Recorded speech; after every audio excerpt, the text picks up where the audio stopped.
Et on constate que les catholiques et les orthodoxes célèbrent la Pâque à des dates différentes. Quelle est la vraie date? Mais à quelle date les catholiques célèbrent, à quelle date que les orthodoxes célèbrent? Et quelle est la différence entre les deux dates? Alors, c'est tous les 4 ans que nous avons la même date. Tous les 4 ans, le calendrier tombe et nous avons la même date, nous célébrons la Pâque à la même date. Mais entre-temps, avant les 4 ans, il arrive que les catholiques célèbrent la Pâque toujours avant les orthodoxes et les orthodoxes après. Pourquoi cette différence? Comme je disais, ce n'est pas l'Église orthodoxe qui a changé les dates.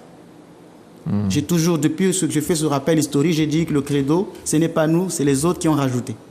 Tout ce qui est rajout, ce n'est pas l'Église orthodoxe. On dit orthodoxe parce que c'est la foi droite, c'est ceux qui ne veulent pas changer.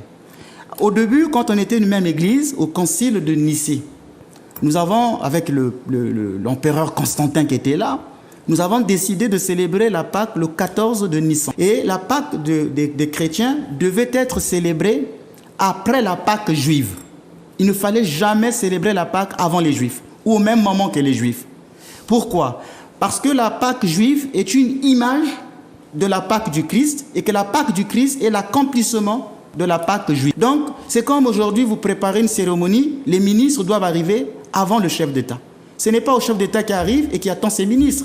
Donc la Pâque juive doit d'abord arriver et ensuite le Christ, qui est notre Pâque éternelle, arrive. Nous nous sommes tous accordés.